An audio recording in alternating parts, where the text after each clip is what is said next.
This is Melanie Wilkinson with YorkNewsTimes.com. Well, it was a packed house on Tuesday morning as the York County Commissioners held a public hearing. Now, what they considered in this public hearing was a resolution. And this resolution was brought to them and proposed by a group of landowners who say that they are concerned about the possibility of the Keystone XL pipeline. They are worried about the safety of their water and their land should that pipeline be built and ever break. They have asked that the commissioners consider this resolution, which states that the county is opposed to tar sands oil pipelines, and that they would do everything in their power to ensure that all regulations would be set, and that they would do everything within their own jurisdiction to protect the water and the land. Now, they presented their resolution to the board. So anyway, commissioners, elected leaders, guardians of our sacred trust, water and soil are the two main reasons that York County has the highest valued land in our state. Pipeline companies could care less about that. They are here for one reason: profits. To the extent that we can protect ourselves and our land for future generations, we must do it. If you found it necessary to include 12 pages of zoning regulations on wind energy, including not more than 5 minutes a day of shadow flicker, I mean, that hurts a lot of people, then surely there are ways to regulate pipeline companies on the local level. You are our elected leaders, and we are asking you to lead and protect our county on this issue. Pipeline employees are not your constituents, and as Upton Sinclair wrote, you cannot make a person understand something if his livelihood depends on him not understanding it. Jeff Rao is paid by a pipeline company, and he will never understand the risks and long-term damage his pipeline will cause. The questions today are, how important is our water? How important is our land? How important are our children's future? And how important is big oil profit to York County? We ask you today to work with us to protect our future and not to protect the big oil interests. Thank you. This oil is going to move. It's already moving. They're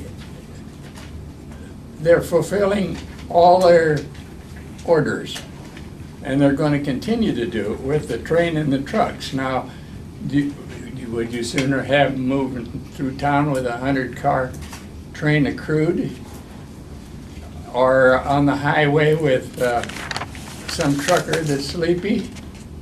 And the gentleman that came up and said, well, it's going to be shipped anyway, that's a cop-out. We need to stop this. We're talking about something other than crude oil. This is not crude oil. It's constantly being referred to as crude oil. This is tar sands. It is entirely something different. There has been a crude oil pipeline to which I have sold oil to through their Sydney terminal that has crossed the southern tier of counties, primarily in the southern tier of counties, Nebraska, since the late 40s, and nobody I've talked to has ever heard of it. Well, there's a reason nobody's ever heard of it. Everybody has heard of the Titanic and the Hindenburg, but nobody's ever heard of the crude oil pipelines that have crossed Nebraska for many years because they haven't presented any significant problem.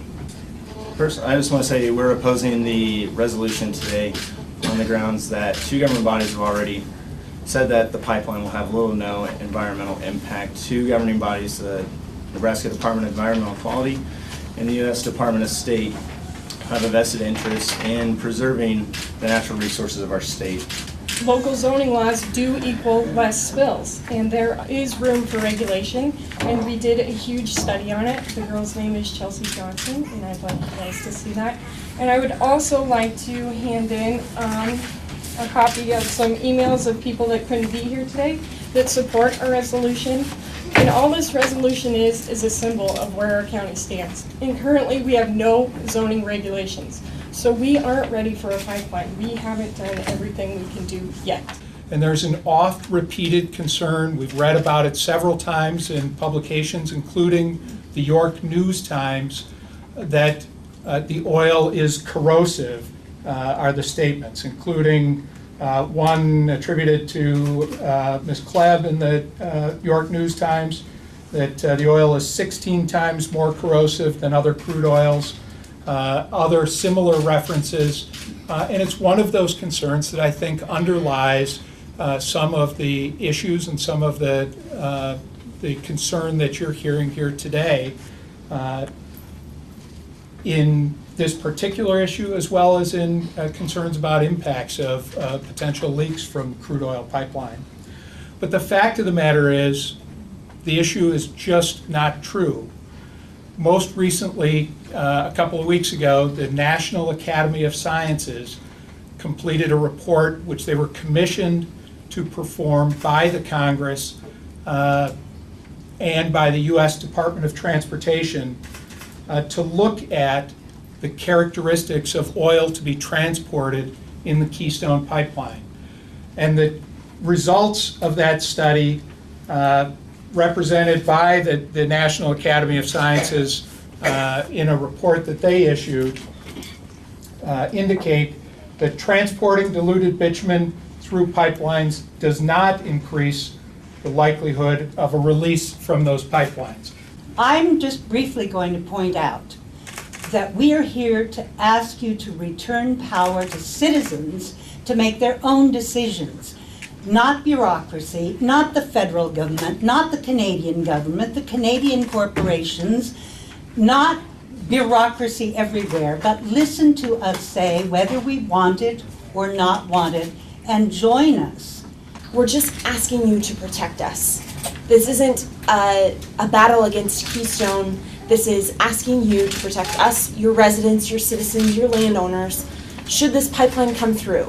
That's what we're asking, that you protect our water, protect our rights as landowners, as residents, so that our water can stay pure, so that it is safe and there and readily available for the next generations and the generations to come. I want to say in a very public forum, and I know that TransCanada wouldn't sue you over a resolution, but if you down the road were to pass zoning regulations and you get a lawsuit, you have my word, as well as I'm sure the over 100 folks here, that we will raise any amount of money to make sure that the county doesn't have to spend $1 of taxpayer money to defend proper common sense regulations. The threat of lawsuit is real, we know that, especially on very limited budgets of our counties. But my promise to you is very real too, that you won't have to spend a dime litigating that.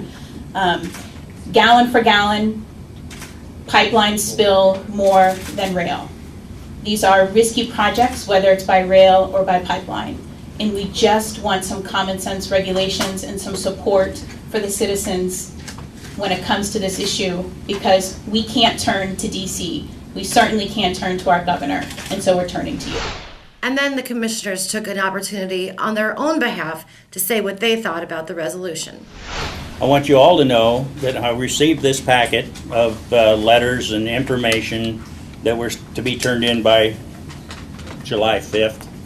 I've read every one of them. There were a lot of them that were very well written, and I appreciate those.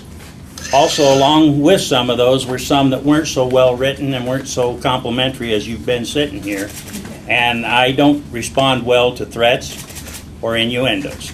I did contact 4 banks, and I was going to do 5, but I didn't get to the 5th one. As far as loaning money on land with a pipeline through it because of hazardous materials, all 4 banks that I contacted said as long as the paperwork was in place, they have no problem making loans on land with pipelines through them. And they were all local banks. One was Farm Credit in Grand Island, the rest were here in York. This is from the mayor of Seward, and it's, I think I talked to somebody from TransCanada on the phone yesterday about it, and I just mentioned a couple parts in here. Number 6 is Site-Specific Emergency Response Plan, and it's got a paragraph there that reads kind of ambiguous, but in handwriting over the side it says not happened.